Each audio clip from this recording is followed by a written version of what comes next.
และญาติธรรมทุกท่านขอเงือมีความสุขกายและสุขใจสุขกายนั้นคือปราศจากโรคภัยไข้เจ็บอันร้ายแรงสุขใจนั้นคือปราศจากความโลภความโกรธความหลงความอิจฉาริษยาซึ่งกันและกันขอความสุขอันสมบูรณ์นี้จงบังเกิดมีกับท่านทั้งหลายทุกท่านตลอดกาลนานเทอญวันนี้ได้มาออกอากาศสดเหมือนกับกูวันเนอร์ทางสถานีวิทยุของวัดฝ่ายหินเปิ้นเกาะดีแล้วพี่น้องทั้งหลายดูตั้งฟังบ่เหมือนวันก่อนพากันตกอกตกใจประตกประเสียงและขอย้ำท่านน้อยหนึ่งว่าท่านผู้ฟังทั้งหลายอย่าไปเอาอย่างเป็นกีรังยั่งยืนเอาเป็นเอาตายลำไปบางคนบอกว่าบ่ได้ยินตุลุงงุดงิดมาม่วนใจจะไปอย่างนั้นลำเหลือจะไปยึดมั่นถือมั่นกันเกินไปเมื่อได้ยินก็ได้ยินบ่ได้ยินก็แล้วไป จะทำเครียดเกลียดบ่สบายใจเป็นนักเลงปอยได้ฟังก็ได้ฟังบ่ได้ฟังก็ฟังอันอื่นเนี่ยจะไปหมายมั่นปั้นมือลำไป ต่อไปนี้พากันไหว้พระเจ้าเน้อเพื่อให้เกิดความเป็นสิริมงคลกับตัวกับครอบครัวการเดินทางการหาอะระหังสัมมาสัมพุทโธภควาพุทธังภควันตังอภิวาเทมิกราบสวากขาโตภควตาธัมโมธัมมังนัมมัสสามิกราบสุปฏิปันโนภควโตสาวกสังโฆสังฆังนะมามิกราบหันธรรมยังพุทธัสสะภะคะวะโตบุปาภคณามะกะลังกะโลมาเสนะโมตัสสะภะคะวะโตอะระหะโตสัมมาสัมพุทธัสสะนะโมตัสสะภะคะวะโตอะระหะโตสัมมาสัมพุทธัสสะนะโมตัสสะภะคะวะโตอะระหะโตสัมมาสัมพุทธัสสะพุทธังสรณังคัจฉามิธัมมังสรณังคัจฉามิสังฆังสรณังคัจฉามิตุติยัมปิพุทธังสรณังคัจฉามิตุติยัมปิธัมมังสรณังคัจฉามิตุติยัมปิสังฆังสรณังคัจฉามิกติยัมปิพุทธังสรณังคัจฉามิตติยัมปิธัมมังสรณังคัจฉามิตติยัมปิสังฆังสรณังคัจฉามิอิติปิโสภะคะวะอะระหังสัมมาสัมพุทโธวิชชาจารณะสัมปันโนสุขโตโลกวิทูอนุตตโลปุริสธัมมะสารติสัทธาเทวามนุสสานังพุทโธภควติสวากขาโตภควตาธัมโมสันติติโกอะกาลิโกเอหิปัสสิโกโอปนะยิโกปัจจัตตังเวทิตโพวินโยหิติสุปฏิปันโนภควโตสาวกสังโฆปุจุปฏิปันโนภควโตสาวกสังโฆญาญาปฏิปันโนภควโตสาวกสังโฆสามิจิปฏิปันโนภควโตสาวกสังโฆญาติตังจัตตาริปุริสายุคานิอัฏฐาปุริสาปุคลาเอสาภควโตสาวกสังโฆอาหุไนโยปาหุไนโย สักขินายโยอัญจลิกาลนิโยอนุตตะลังปุญญเขตังโลกัสสติกราบหนึ่งกราบสองกราบสามเอาละวันนี้จะได้นำเอาพระธรรมคำสั่งสอนในทางพระพุทธศาสนามาเสนอให้พี่น้องวงศาคณาญาติทั้งหลายได้ฟังและพร้อมกันนั้นจะได้เอาสุภาษิตกรรมบะเก่ามาเล่าให้พี่น้องทั้งหลายฟังเพื่อให้เป็นประโยชนะแก่ท่านทั้งหลายผู้ฟังเป็นคติเตือนอกเตือนใจการหิหาการค้าการขายการอยู่การกินถึงวันนี้บางทีเฮาประมาทคือเฮาว่าเผลอตัวเอาใจเฮาว่าบ่มีไผตักไผเตือนจังทำเผลอเลิศจังทำให้ตัวเฮานั่นไปกู้ไปยืมของพ่อนโดยบ่จำเป็นค่าไปด่าไปว่าเนื้อเปิ้นโดยที่เฮาบ่ได้โอนหักข้อหามูลเหี่ยก่อนอย่างมื้อเนี้ยใจหิ้นใจสั้นเกินไปแล้วตุลุงจะได้นำเอากรรมหมู่นี้มาเตือนสติกันคือเฮาได้อยู่อย่างมีความสุขวันนี้เฮาบ่มีเรื่องมีราวหยังกับไผมันก็โปนไปเหี่ยวันพยายามหลีกเลี่ยงเรื่องราวต่างๆคือผิดคือเถียงกันโบราณเพิ่นว่าอย่างอี้ไม้ทอสั้นไผ่บ่เอาอย่างน้ำวนไม้ทอสั้นไผ่บ่เอาอย่างน้ำวนคนโง่งมไผ่บ่เอาใจเนี่ยการ โบราณเพิ่นว่าอย่างอี้ตะกอนนี้บ่มีสะพานยาวอย่างบ่เดียวข้ามน้ำแม่น้ำปิงหมู่นี้ใจเหือใหญ่เหือโกนเหือบกเหือประกอบเอาถ้าน้ำมันเลิกน้ำมันโบนน้ำปั่นตะไคร่เพิ่นบ่เอาไม้ทอสั้นเข้าไปทอเพราะว่ามันบ่ถึงดินบ่ถึงทรายอุปมาฉันใดคนโง่งมเพิ่นก็บ่ใจเนี่ยเวียกเนี่ยการเพราะว่ามันบ่ไปไหนถึงไหนข้อนี้เพิ่นว่าไว้เพื่อให้คนเฮาทั้งหลายได้พิจารณาตัวเก่าว่าเป็นอย่างใดเพิ่นถึงบ่ใจเฮาจะได้รู้สึกตัวว่าเพราะเฮาเป็นไม้ทอสั้นบ่มีความรู้บ่มีความฉลาดในเรื่องนี้บางทีไปสมัครไปเนี่ยการเพิ่นสอบเข้าตัวเฮาสอบตกไปเหี่ยเพราะเฮาตอบบ่ถูกคำถามของเพิ่นเขาตัวเฮาก็บ่ต้องไปเสียอกเสียใจหยังเพราะเอาฮู้ตัวเก่าเฮาแล้วเฮาจะบ่ได้เครียดเหมือนกับที่เพิ่นลงหนังสือพิมพ์ลงวิทยุลงทีวีเมื่อตะวาเมื่อคืนไม่ใช่คืนที่แล้วนะคืนก่อนคนไปบนพระศาลพระภูมิพระพรหมสีหน้าขอให้ได้เป็นทหารแล้วเปิ้นบ่เอาเป็นสกรรมเนี่ยโคตรคือพระพรหมไปบุกพระพรหมแล้วแลอันเนี้ยคือคนเป็นไม้ทอสั้นเปิ้นโหสัมภาษณ์พอแล้วถามอย่างหนึ่งไปอย่างหนึ่ง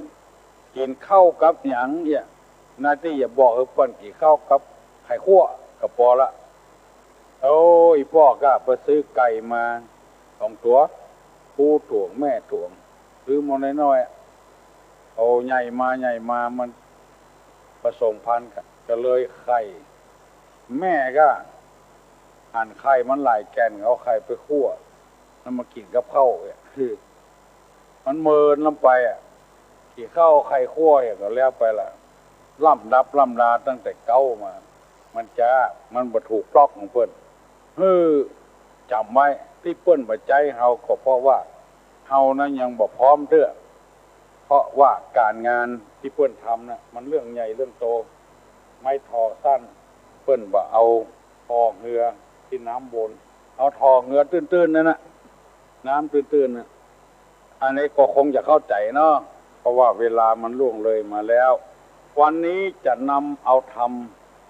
ในพระพุทธศาสนามาเสนอให้พี่น้องทั้งหลายได้ฟังเกี่ยวกับพวกที่ชอบดูหมิ่นนักปราชญ์บัณฑิต ผู้หูผู้ฉลาดทั้งหลายมันจะมีนิสัยเป็นอย่างนี้เนี่ยคนที่ชอบดูหมิ่นครูบาอาจารย์ดูหมิ่นคนที่ทำงานเพื่อประเทศชาติบ้านเมืองมันจะมีนิสัยอย่างเงี้ยถึง6 ข้อก่อนอย่างใดอย่างหนึ่งเป็นพวกนักเลงไผเป็นใหญ่เป็นโตดึงมาได้นักเลงนี่ไผอย่ามาเป็นแก่บ้านมาเป็นแคว้นไผอย่ามาเป็นตู้หลวงวัดนี่บ่ได้ไผอย่ามาเป็นครูบาอาจารย์บ่ได้คุยเพิ่นตู้หลวงนี่เปลี่ยนติ๊กๆเดือน2 เดือนก็เปลี่ยนเดือน2 เดือนก็เปลี่ยนจนวัดจนโปห้างก็เพราะพวกนักเลงเนี่ย1พวกนักเลง2พวกคอสุราหูกินเหล้านี่นะ3พวกคนที่ไม่สร้างสรรค์4คนพวกพานหารกล้า5คนพวกคนที่ไม่ประกอบความเพียร6พวกคนที่ไม่ฉลาดในธรรม6 ข้อเนี่ยอย่างใดอย่างหนึ่งหรือถึงหมดเป็นบุคคลที่ชอบดูหมิ่นนักปราชญ์บัณฑิตอาจารย์คือไปอยู่ในสายตาของเขาอีเถอะอุกันง่ายๆคนใดดีจึงบ่ได้พยายามจะเป็นภัยกระจ้างเด้อจะเป็นแก่บ้านจะเป็นแคว้นจะเป็นอบต.จะเป็นตุหลวงกระจ้างถ้ามีลักษณะ6 อย่างนี้นะชอบดูหมิ่นดูแคลนคนอื่นเขาไปหู้อย่างนี้เป็นต้นเพราะฉะนั้นไผมีลักษณะเช่นนี้เพิ่นบอกว่าคือแก้ไขคือเป็นคนจะไปเป็นนักเลงจะไปเป็นพวกคอสุราคือมีความคิดสร้างสรรค์จะไปเป็นคนพาลกล้าหาญคือมีความเพียรความพยายามพวกฉลาดในธรรมดังที่เฮาได้หูได้หันกันถึงวันถึงเหี้ยวถึงวันเนี่ยได้จะเป็นเดือนแล้วบัดฉลาดในธรรมเป็นพวกนักเลงหมู่เนี่ยทั้งที่หูอยู่ปีนี้เป็นปีมงคลเจ้าฟ้ามหากษัตริย์ครองราชย์ครบ60 ปีเป็นมงคลอย่างยิ่งของคนไทยก็ยังเงี้ยอยู่ทำอยู่มันแล้วการแล้วงานฉลองแล้วก็ค่อยทำก็บ่เป็นหยังที่มาทำตอนเนี้ยการงานในอย่างเนี้ยก็บ่ได้ทำก็บ่ได้ต้องลบไปลบมาอันเนี้ยคือพวกที่ดูหมิ่นนักปราชญ์บ่ฮู้การบ่ฮู้เวลาความเป็นนักเลงสะปะสะปืนนักเลงสะปะสะปืนหมู่นี้นี่บ่ฮื้อไผดีตู้หลวงเจ้าวัดก็บ่ฮื้อลูกวัดได้เป็นคนดีไผจะดีมาก็เอานักเลงเข้าทับเนี่ยก็เลยบ่กล้าทำไปก็กลัวคนเดือดร้อนเนี่ยอย่างก็บ่กล้าเนี่ยบางทีนี่ลูกศิษย์ลูกหาก็ดีลูกเต้าก็ดีชาวบ้านก็ดีลวกเหลือแก่บ้านลวกเหลือแคว้นลวกเหลือพ่อเหลือแม่ลวกเหลือตู้เจ้าตู้หลวงก่อนแต่เขาบ่เปิดโอกาสให้เขาใจความเป็นนักเลงพ่อแม่ก็เหมือนกันครูบาอาจารย์ก็เหมือนกันลูกศิษย์ลูกหาคนใดจะดีบ่ได้ดูหมิ่นดูแคลนบัณฑิตนักปราชญ์ผู้หูผู้ฉลาดถ้าเปิดโอกาสให้เขาก็จะทำได้เพราะคนไม่ใช่เหมือนสิ่งสารสัตว์เอาเจ้าหมูไปใส่นาก็บ่ได้ควายงัวเพิ่นใส่นาเพราะฝึกหัดซะนะเ เป็นก้าไถนาน่ะเป็นก้าใส่ล้ออย่างอื่นเป็นไปบ่ได้คนนั้นมันเป็นไปได้สะปะสะปืนขอฝากฝังพี่น้องทั้งหลายไว้ลองสังเกตพอถ้าหมู่ที่ดูแคว้นนักปราชญ์บัณฑิตผู้หูผู้ฉลาดทั้งหลายในบ้านในจอกหมู่นี้ทั้งนั้นหมู่นักเลงเนี่ย ครูเป็นนักเลงก็ได้ตู้หลวงเป็นนักเลงก็ได้พ่อเป็นนักเลงแม่เป็นนักเลงกับลูกก็ได้คือพยายามจะไปคือมันมีอย่างนี้เป็นมาแล้วครูก็เป็นมาแล้วตู้ก็เป็นมาแล้วอย่างหมู่นี้เป็นต้นหมู่นี้นักเลงทั้งนั้นสองพวกคอสุราพอสุรานี่มันคิดสั้นพอมันเมามาแล้วมันบัดกึดอย่างนักละใครว่าอย่างก็ว่าใครทำอย่างก็ทำถ้ามันเมามาแล้วด่าพ่อได้ด่าแม่ได้ฆ่าพ่อได้ฆ่าแม่ได้ถึงขนาดสารพัดอย่างลูกอยู่บ่ได้เมียอยู่บ่ได้ลบไปคนที่คนต่างหมู่นี้คอสุราพวกที่บ่มีความสร้างสรรค์อันนี้นักแก่เนี่ยพอคิดจะสร้างจะสรรค์เนี่ยซะยังคิดจะทำลายเพิ่นฮ้องว่าบ่สร้างสรรค์หันค้นผิดหน้าที่จะจะจ๋าจะทักจะเตือนบัดทักบัดจ๋าบ่บัดทักบัดเตือนหยังเนี่ยแล้วก็ไปโปะเขาใส่เอาโตดเขาใส่เพิ่นติ๊กๆลูกบ่ดีหน้าที่ฮ้องจะมาตักมาเตือนเมียบ่ดีผัวบ่ดีฮ้องมาตักมาเตือนมามาจ่ากันเนี่ยก่อนสร้างสรรค์เนี่ยก่อนอันนี้บ่สร้างสรรค์ทำลายเลยแก่แคว้นบ่ดีหน้าที่จะตักจะเตือนทำลายเลยอันนี้หมู่บ่สร้างบ่สรรค์ข้อที่สี่พวกพานหารกล้าคนพานนี่บ่ใช่คนดีเอามาเป็นหัวหน้าก็โลหมดเอามาเป็นหยังก็บ่ได้โลหมดคนพานนี่พานในพอสระอาลอลิงเนี่ยบ่ใช่พานนอนหนูพานนอนหนูนี่เอาใส่ดอกใส่เขาตอกดอกไม้ได้มีประโยชน์อยู่พานลอลิงเนี่ยพานหาเรื่องหาราวเนี่ยหารกล้าพอฟังคำไผ่พอพิจารณาอย่างก่อนจำตีไผ่ก็ตีจำฆ่าไผ่ก็ฆ่าพวกพานหารกล้านี่ได้หมดหมู่เนี้ยหมู่ที่ชอบดูหมิ่นบัณฑิตนักปราชญ์ผู้หูผู้ฉลาดทั้งหลายข้อที่ห้าพวกคนที่ประกอบความเพียรว่ามีความเพียรคนพยายามเป็นคนทำมาอย่างจับจดจับจออ่อนใจขี้ค้านนั่นก็มาเอาละคนที่มีความเพียรความพยายามนี้เพิ่นจะยกย่องสรรเสริญและข้อที่หกคนที่บัญชาลาดในธรรมคือบ่ฮู้จักการฮู้จักเวลาที่จะต้องทำต้องเนี้ยบัญชาลาดในธรรม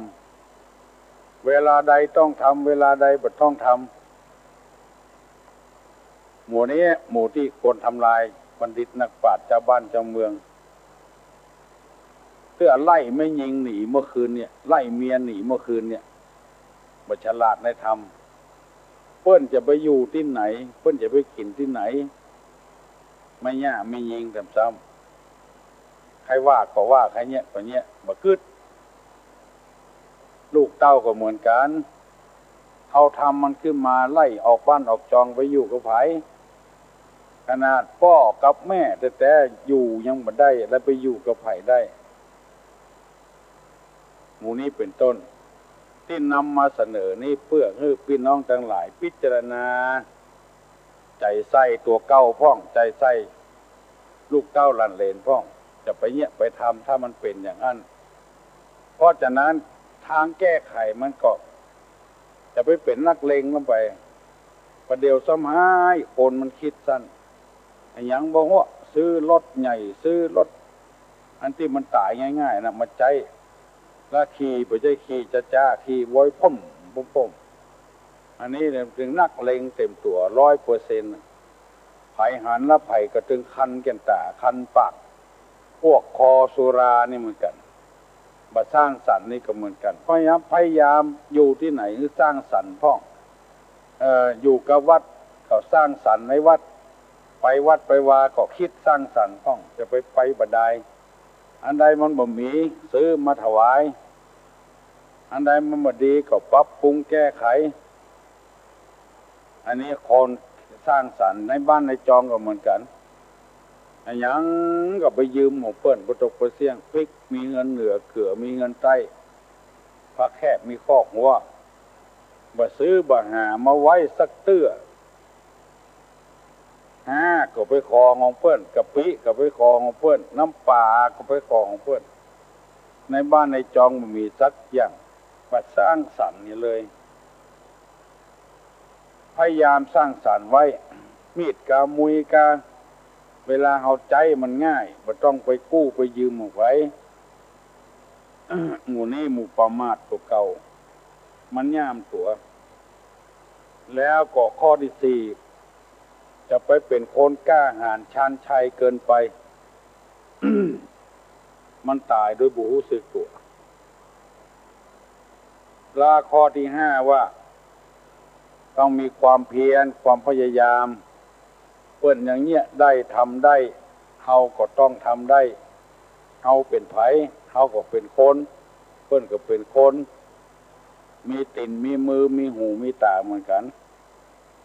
แล้วข้อที่หกหูจักการหูจักเวลาหูจักกาลว่าเวลาใดควรทำเวลาใดบ่ควรทำอย่างเงี้ยมันถูกต้องมันถูกตามธรรมชาตินี่เด้อท่านผู้ฟังทั้งหลายลองสังเกตมะม่วงมันดอกยามใดบัดเดี๋ยวนี้เริ่มดอกแล้วดอกมาเมินแล้วมะม่วงลำไยมันถูกตามการถูกเวลามันพอเอาหน่วยมันออกแล้วก็ฝนตกละก็ดูดเลี้ยงลำต้นไฟมันก็เอาอากาศเลี้ยงลำต้นถึงหน้านี้มันก็ดอกละมะเมินมันก็หน่วยแล้วก็มดแล้วก็ฝนตกลงมามันก็เลี้ยงลำต้นมันได้ตามธรรมชาติคนเขาเนี่ยอย่างนี้ถูกตามกาลเวลาปลูกผักปลูกพืชปลูกผักก็ปลูกตามกาลเวลามันไม่ใช่ฤดูมัน แล้วเดือดร้อนอย่างรัฐบาลต้องประกาศให้เจ้านาเนี่ยนาปีใน3 เตื้อน้ำมันบ่พอใจเปิ้นปีในเปิ้นทำเตื้อง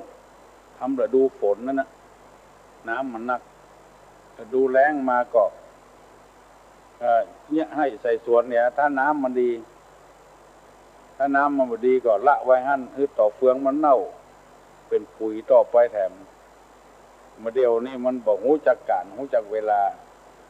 เลยทำให้เป็นไปอย่างนี้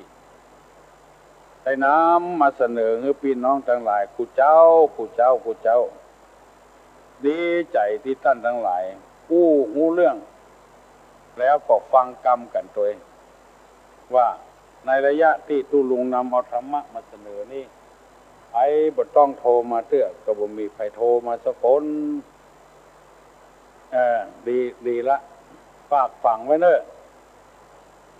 ไม้น้ำไม้ท่อสั้นเพิ่นบ่เอาท่อเรือน้ำบนคนโง่งมเพิ่นบ่ใจเงี้ยการก็รู้สึกตัวถ้าเพิ่นบ่ใจตัวเก่าก็แสดงว่าตัวเก่านั้นยังมีความสามารถเตื้อเพิ่นบ่ได้แต่งตั้งให้เฮาเป็นหยังไปสมัครเป็นแก่ด้วยเพิ่นบ่ได้เป็นด้วยเพิ่นก็รู้สึกตัวเพิ่นว่าเฮานี่ใจบ่ได้แล้วใจบ่ได้เตื้อต้องปรับปรุงแก้ไขก่อนไปเลือกเฮาเป็นอบต.ไปสมัครด้วยเพิ่นบ่ได้ก็รู้สึกตัวที่เฮาบ่ได้ก็เพราะไอ้หยังปัจจัยเพิ่นโกงนี่อย่างสักอย่างอย่างผู้แทนที่มันเดือดร้อนกันถึงวันเนี่ยก็เพราะมันใส่ร้ายกันนะเพิ่นได้เป็นก็ว่าเพิ่นโกงซื้อเสียงไอ้อย่างหมดเนี้ย ตัวบ่ได้เป็นก็คอยหาเรื่องหาราวแล้วมันบ่สงบสะเตือมันวุ่นวายอยู่ตลอด ทั้งเศรษฐกิจป้องทั้งอะไรอย่างพ้องชาวบ้านจะจองก็เบื่อละหากันก็เพราะเหตุว่าเป็นนักเลงมากเกินไปอย่างหมู่เนี้ยบ่รู้จักการเวลาบ่สร้างสรรค์ก็เอาธรรมะธรรมโมมาเป็นเครื่องตัดสินใจตุลุงนำมาเสนอนี้ก็บ่ใช่คำสอนของตุลุงเป็นคำสอนที่ได้ห้ามได้เรียนได้ศึกษาเล่าเรียนมาหันว่ามันมีประโยชน์มีสาระก็นำมาเผยแพร่ให้พี่น้องทั้งหลายฟังเนี้ยแล้วก็จะไปเอาไปให้คนอื่นฟังแล้วเอาไปใส่ตัวดังนักแล้วจะได้ดีขึ้นมาเอาไปโยนให้คนอื่นหมดมันจะไปได้ประโยชน์กับเฮาแต่เปิงตุลุงว่าแต่หมอนั้นอย่างอันหมอนี้อย่างอี้มันบ่ถูกต้องละคนใดฟังนี่คนนั้นเอาคันที่ไหนเก่าที่นั่นจะไปคันที่หนึ่งเก่าที่หนึ่งมันมาหายคันตุลุงนำมาเสนอนี่บ่ประพิษนะรับรองว่าประพิษถูกต้องกันแล้วคือพิจารณาตัวเก่าประเดี๋ยวนี้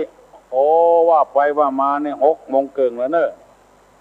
ไปยังบ่ลูกเห็นละเอกละอ่อนมันจะย่ามตัวโรงเรียนปิดละลูกฝ่ายก็ได้ไม่ใช่อย่างนั้นการงานยังมีอยู่ช่วยพ่อช่วยแม่ลูกดังไฟนึ่งเข้าช่วยแม่ปอบผ่าไม้ผ่าหลัวช่วยพ่อช่วยแม่ศึกษาเราเรียนไป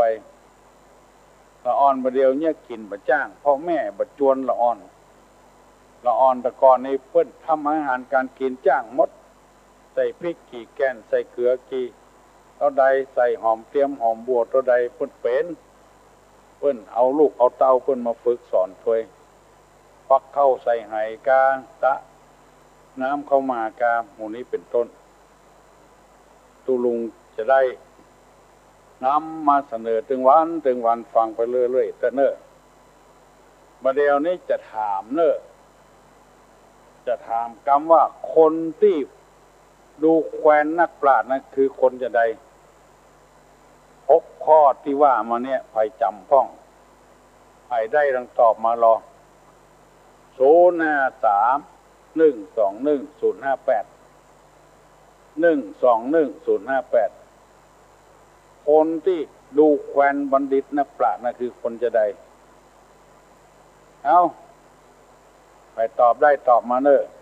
ถ้าตอบบ่ได้ก็อย่าถามในปัญหาหนึ่งสมมติว่าเอาถามว่าพี่น้องชื่อหยังเนี่ยมันตอบมาว่าชื่อแขงย่างข่าเนี่ยคือหมายความว่าจะใดพี่น้องชื่อหยังชื่อแขงย่างข่าไปตอบได้ลองตอบมาลองชื่อแต่ว่าจะใดนักปิ้งเอาเว้ยวันนี้พี่น้องชื่อหยังชื่อแองบะแตกเนี่ยชื่อว่าจะใดชื่อแขงย่างข่ากับชื่อแองบะแตกเนี่ยชื่อว่าจะใดนักปิ้ง เมื่อดักตอบมาแล้วฮัลโหล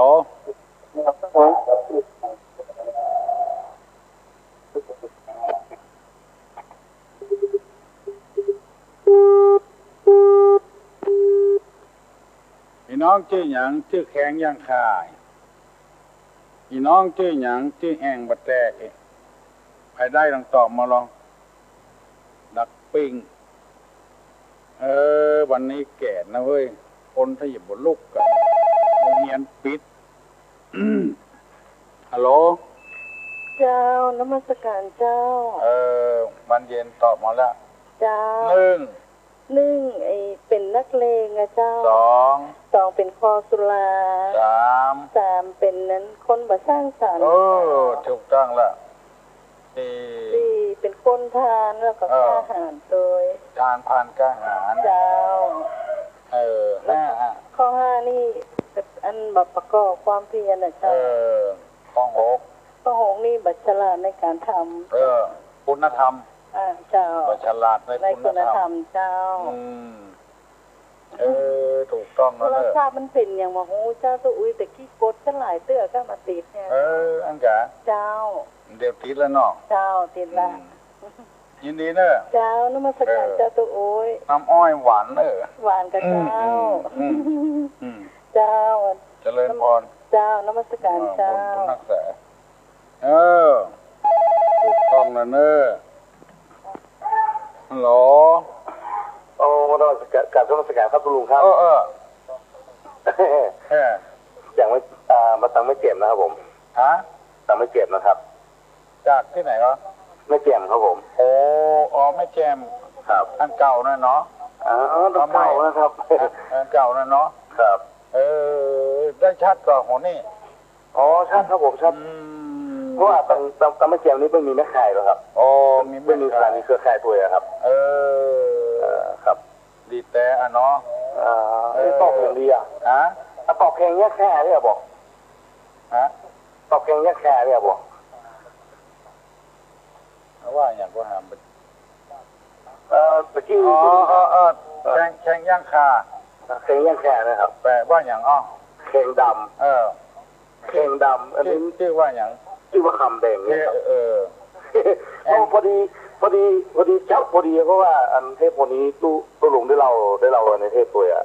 อันจ๋าครับแองบัดแตกเหรอแองบัดแตกเหรอแองบัดแตกเนี่ยครับชื่ออย่างชื่อแองบัดแตกเนี่ยแองบัดแตกนี่สงสัยเขาจะเป็นแองดีชื่อว่าอย่างอีแดงชื่ออีแดงเนี่ยเนาะโอ้แต่ชื่อม้วนชื่องานทั้งนั้นแต่ชื่ออีแดงนั่นแหละคุณลุงเอาอย่างเยี่ยพอมาเล่นครับมันจะได้ม้วนงานสันเล้ากันเจ้าเลยครับม้วนงานสันเล้าเนาะครับมันจะม้วนงานสันเล้ามันจะสนุกสนานดีทุกลุงเพราะว่าลุงมาเมื่อเช้านี่ตื่นมาเมื่อเช้านี่มันจะได้แบบเครียดเนาะมันได้เครียดนะครับเนี่ยซอกเครียดตลกมันเล่าห้องไงให้จะม้วนกันนะทุกลุงเนอะจะมาว่าห้องนอกครับยินดีเนอะอันสักห้องนี้ของตู้โจ๊กเนี่ยเนาะแม่น่ะเมื่อก่อนนี้ของตู้โจ๊กเขาบอกตู้ลุงทองเลยแหละเขาเต้ทำตู้โจ๊กหรอแล้วนะเขาบอกของตู้ลุงทองไงของตู้โจ๊ก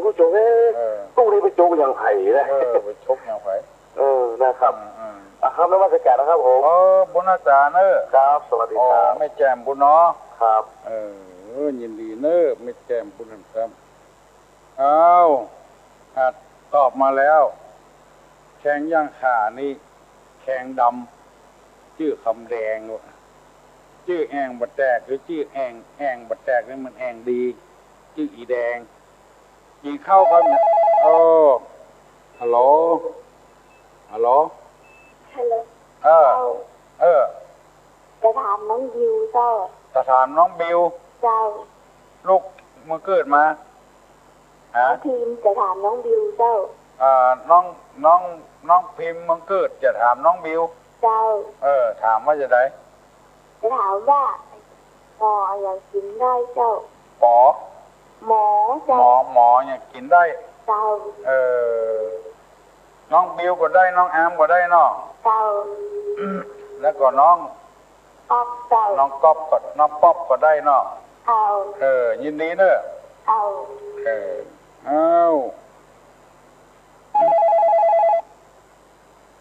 ฮัลโหลสวัสดีเจ้าน้องบิวเจ้าตอบว่าไงตาหมอหนึ่งเจ้าหมอยังกินได้ปลาหมอตอบว่าปลาหมอเนาะกันเดียวเนอะจะถามน้องพิมพ์เนอะยินดีนะเจ้า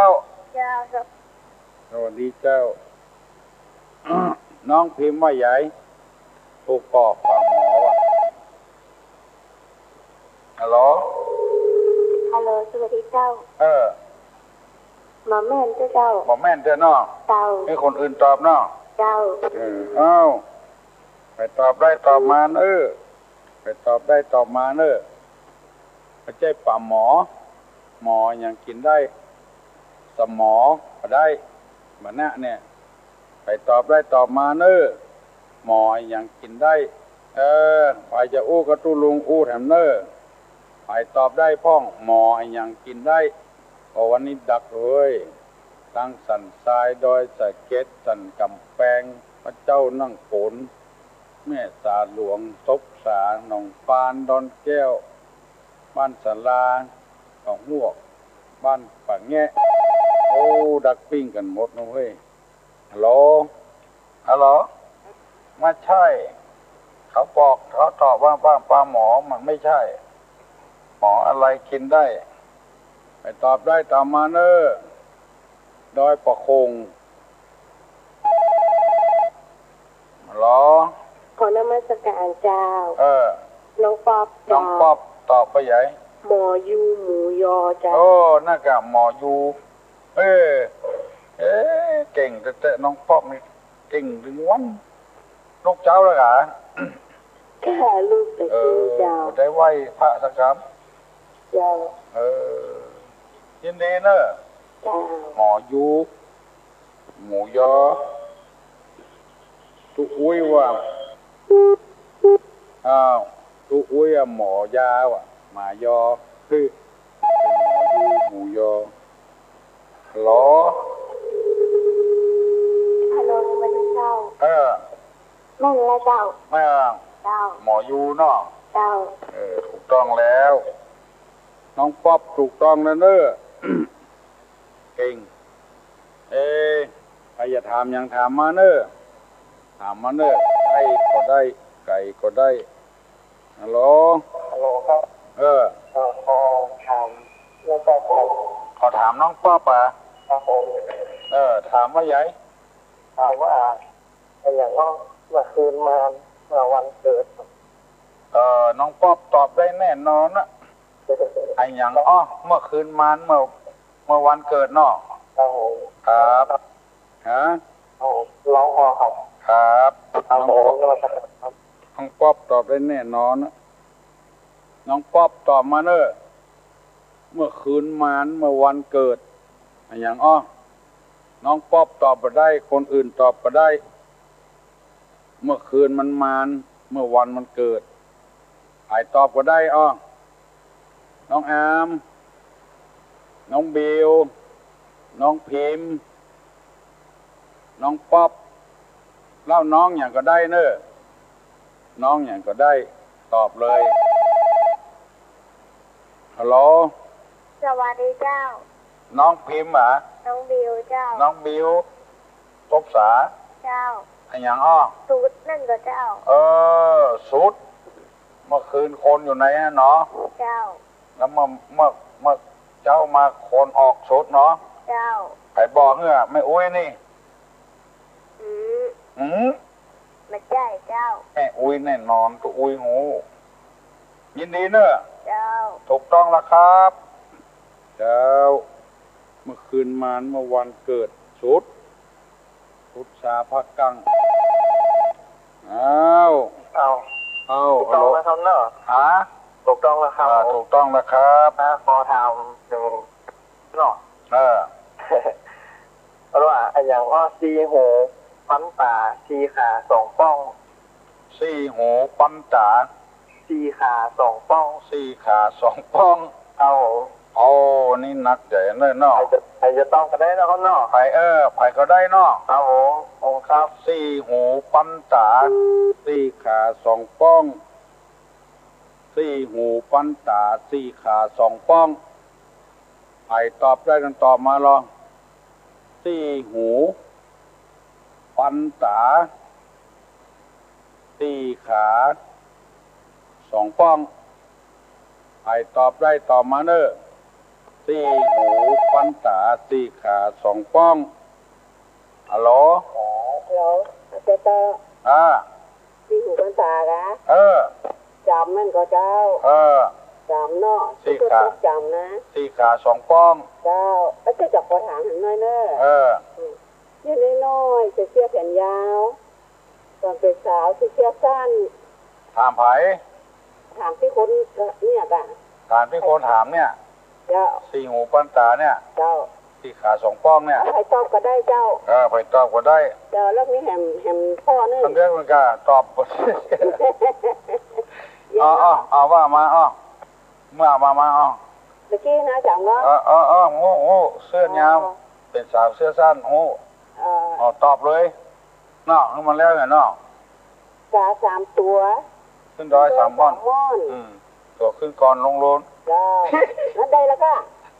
แล้วใส่หัวพิงนี่ได้แล้วเนาะก็นึกว่าวันนั้นที่หวานสองที่แจ้งก็บ่ได้ไปหันที่วัดอันน่ะวัดสีห้อยเป็นอาหารตอนตอบก็นึกว่าอันเนี้ยเนาะใจเนาะแย่เนาะแล้วตัวลงตอบมาเลยเนาะเนาะคือมันแล้วไปไงเนาะกา3 ตัวคือโดน2 ม่อนนั่นนะลุงตอบไปแล้วหรอตอบม่อน 1ให้เข้าไงเนาะกับก้อนเศร้าเนาะเจ้าไว้สาเจ้ากับอันครับมันมันนุ่งมันน้อยนุ่งเส้นยาวเป็นสาวนุ่งเสื้อสั้นคือบุกเขือฮัลโหลรถไปเห็นแล้วโทรมาทำไมเนอะรถไปเห็นละมันนุ่งมันน้อยนุ่งเสื้อยาวเป็นสาวนุ่งเสื้อสั้นนี่คือบุกเขือกา3 ตัวขึ้นร้อย3 ม่อนนี่ม่อน 1ให้เข้าตั้งก้อนเศร้า3 ก้อนฮัลโหลอาจารย์ครับลุงครับผมม่วนว่าม่วนดีครับม่วนดีครับน่ากันแต่นี่ม่วนงานสั่นเล้าวันนั้นแต่เจ้าเนาะอันนี้เขาเพิ่นแหมเหมือนเขาอันนี้ตอนน้อยนุ่งเสื้อยาวเนี่ยเป็นสาวนุ่งเสื้อสั้นเป็นสาวนุ่งเสื้อสั้นมันเป็นบะเขือลุงครับบะเขือเนาะครับคนละปูนุ่มมะเขือคนยองห้อมเขือมะเขือห้ำมาเนี่ยมะเขือห้ำมาครับอันนี้ต้องเป็นบะเขืออีกแล้วตู้ลุงไม่แจ่มเหรอครับผมโอ้ตู้ลุงครับแสดงว่าตู้ลุงนี่เก่งนะฮะจำเสียงกันได้เลยอ่ะมันเก่งนะแกไอ้แล้วล่ะโอ้โหเก่าพวกอย่างนี้ที่บอกว่าปอตัวลุงครับบอกว่าปอตัวเหรอปอตัวครับผมกันนะครับคนเพื่อนถามว่าปอดมีหน้าที่อะไรวะปอดมีหน้าที่อะไรปอดมันมีสงสัยได้จะมีหน้าที่ครับประเฮงนะครับใช่หรอใช่หรอนี่อย่างครับปอดทำหน้าที่อะไรเนี่ยปอดทำหน้าที่อะไรปอดในส่วนแรกมันจะเข้าประเฮงนะครับส่วนแรกคนสูบบุหรี่เป็นประเฮงในปอดเนี่ยนั่นกะครับผมเขาว่าปัจจัยวะปัจจัยครับหมอเอาจะได้ดีอ่ะเดี๋ยวคุณตอบป่ะครับถามไม่แจมเนาะถามไม่แจมเลยครับมันแจมแจ้งดีเอาให้คนอื่นตอบเนาะครับตรงนี้เนอะครับผมครับสวัสดีครับเขาถามว่าปอดมีหน้าที่อะไรวะไปตอบได้ตอบมาลอง0531210558ปอดทำหน้าที่อะไรใครตอบได้ตอบมาลองปอดทำหน้าที่อะไรฮัลโหลคุณมาสการเจ้าปอดมีหน้าที่ฟอกเลือดดำผู้เป็นเลือดแดงจามน้องปอกจางหมดถูกปอดมีหน้าที่ขับรถวะชื่อมันไอ้ปอดอะ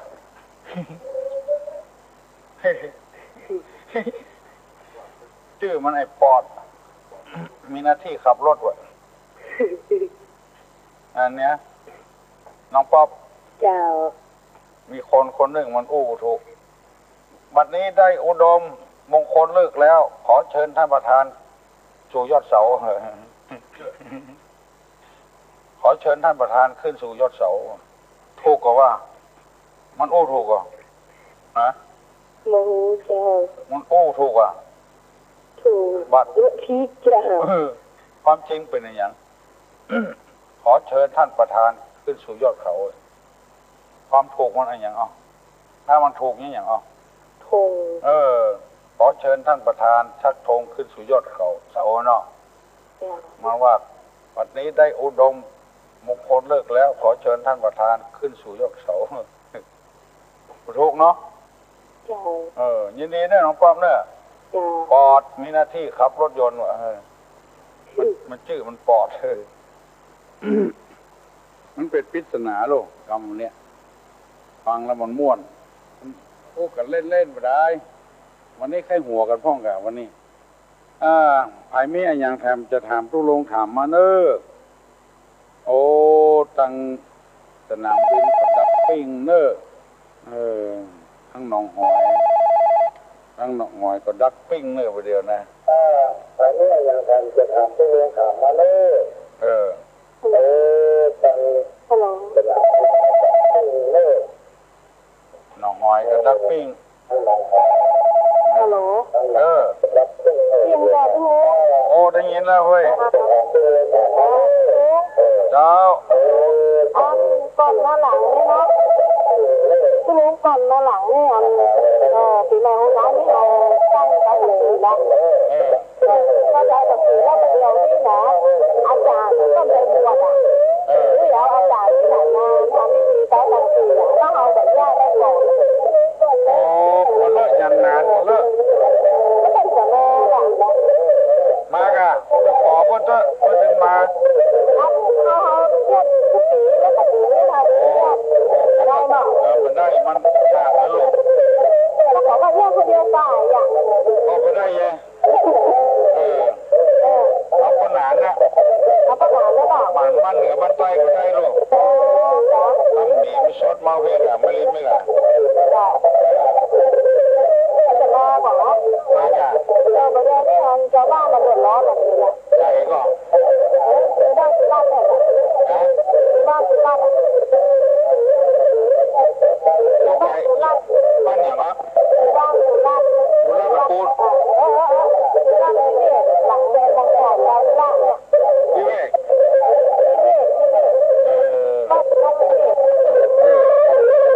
โอ้ลุงรันเลยโอ้โหวัดวิเวกอ่ะนิเวศไปหลังมึงน้องฟอดไปเลยอย่างพนันจูนะ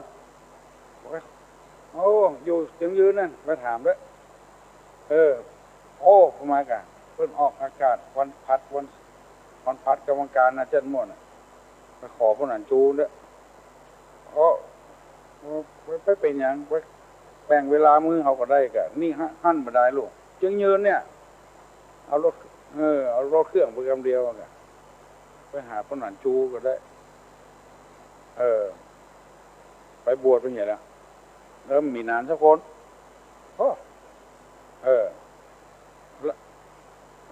อันกะมีอยู่ก็ไปสืบถามมากะไปได้ไงไปเต็มใจไงมาเต็มใจเอาเสาะหาพนานด้วยไปหาพนต้องหาพนานจูนั่นด้วยได้หมดพนานจูนะมันเอาวันปากปีพอเลือกเอากะมันถึงแบ่งเวลาได้ลง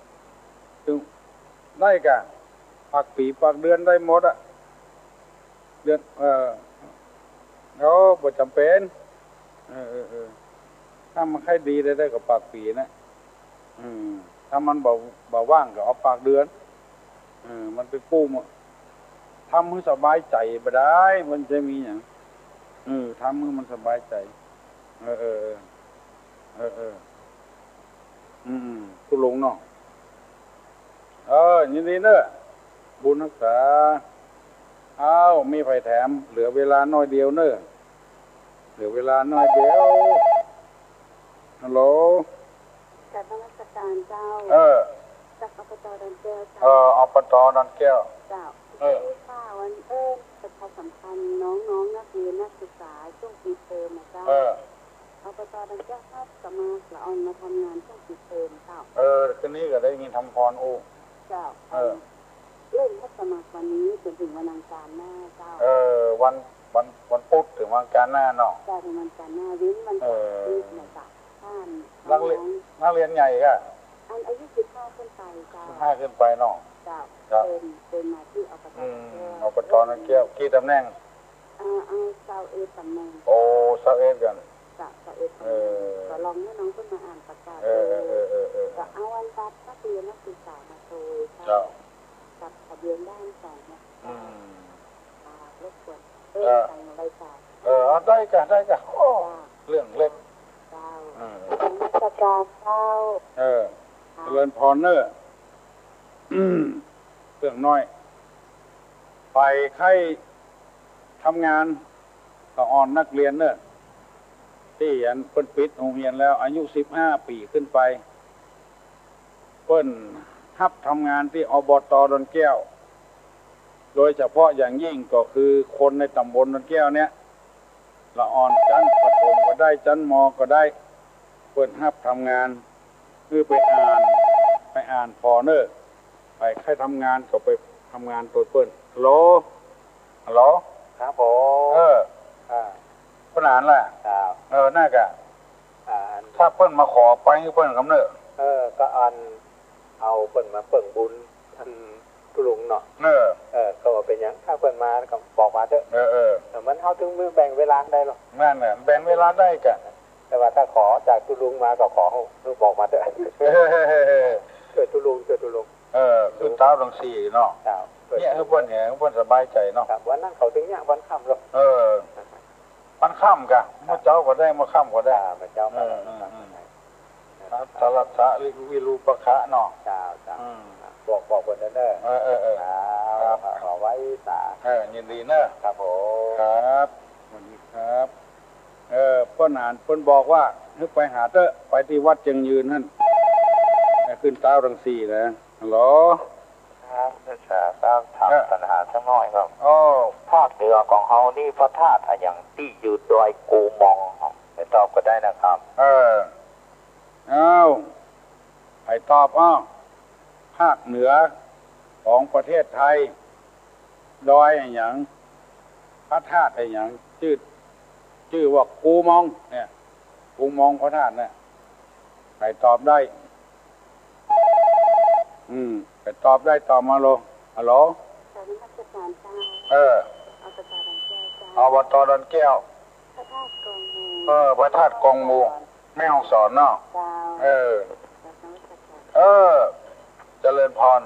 จบเลยโดยกูมองกับโดยกองมูเนี่ยมีปัญหายัง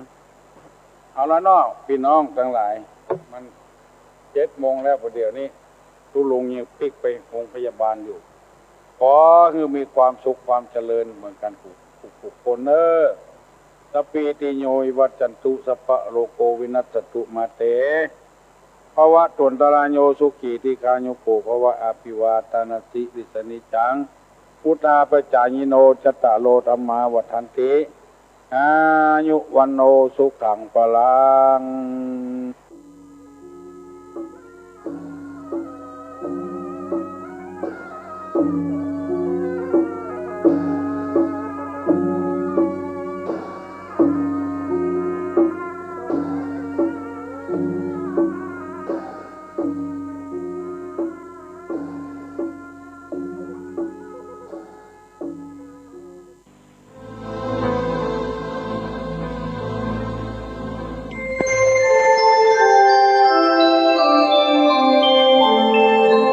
ขณะนี้ท่านกำลังฟังสถานีวิทยุกระจายเสียงพระพุทธศาสนา FM 104.5 เมกะเฮิรตซ์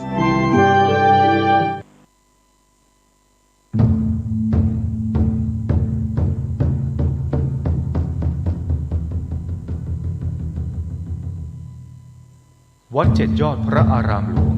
ขอเชิญร่วมบุญใหญ่ครั้งประวัติศาสตร์กับการบูรณะโบราณสถานที่มีอายุเก่าแก่กว่า500 ปีเป็นวัดที่พระเจ้าติโลกราชกษัตริย์ล้านนาแห่งราชวงศ์มังรายทรงสร้างขึ้นและยังเป็นสถานที่สำคัญในการทำสังคายนาพระไตรปิฎกครั้งที่8ของโลกซึ่งการบูรณะในครั้งนี้วัดเจ็ดยอดพระอารามหลวงร่วมกับสำนักศิลปากรที่7เชียงใหม่กรมศิลปากรได้จัดให้มีการบูรณะโบราณสถานทั่วบริเวณวัดกว่า9จุด12 รายการจึงขอเชิญชวนพุทธศาสนิกชนผู้มีจิตศรัทธาทุกท่าน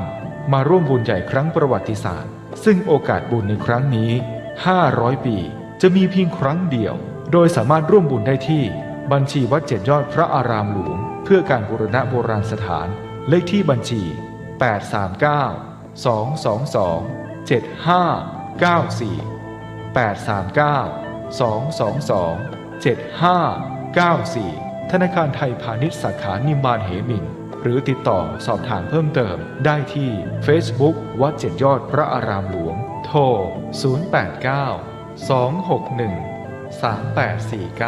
089-261-3849 และ 0878630155นมัสการเจ้าค่ะวิกฤตโควิด -19 จะมีหลักธรรมใดช่วยได้บ้างไหมเจ้าคะเจริญพรสมัยพุทธกาลเกิดเหตุโรคระบาดในเมืองไวสาลีพระพุทธเจ้าให้คณะสงฆ์สวดพระพุทธมนต์เพื่อความเป็นสิริมงคลของบ้านเมืองและให้ประชาชนมีสติเกิดปัญญารอดพ้นจากภัยพิบัติได้สถานการณ์นี้ทุกคนตระหนักแต่อย่าตื่นตระหนกคนไทยต้องมีสติเพื่อฝ่าวิกฤตโควิด -19 ไปด้วยกัน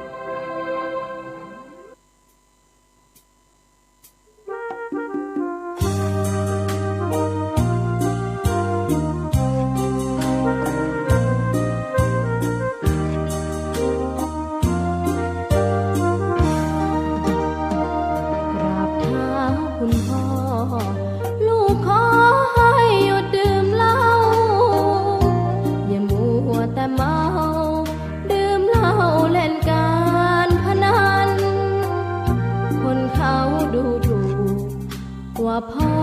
ขี้เกียจทำงานชาวบ้านรังเกียจเดียดฉันต่างประจานคุณพ่อสิ้นดีสงสารคุณแม่ลำบากแท้หาเงินมาให้ได้มาเท่าใดพ่อใช้จนหมดไม่มีขัดสนจนยากลำบากคนแค้นเต็ม